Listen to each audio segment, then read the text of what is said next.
Today on Talk It Out Tuesday, we're going to discuss the importance of digitization and emergency recovery.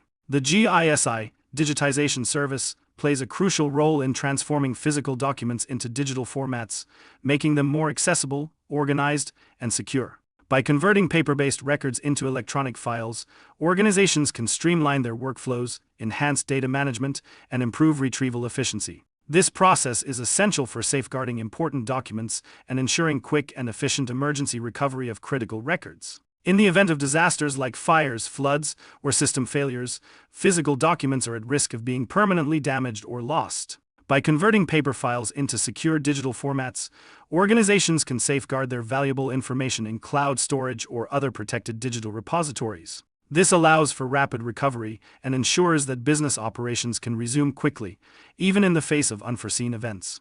Digitized documents are easily searchable, accessible, and shareable, making them essential not only for daily use but also for emergency preparedness. With proper digitization, businesses can mitigate the risks associated with physical document loss and ensure continuity of operations. As businesses increasingly rely on fast and reliable access to information, the importance of adopting our digitization services for long-term preservation and disaster preparedness cannot be overstated. For more information, give us a call at 702-222-3590 or visit us online at graphicimaging.net.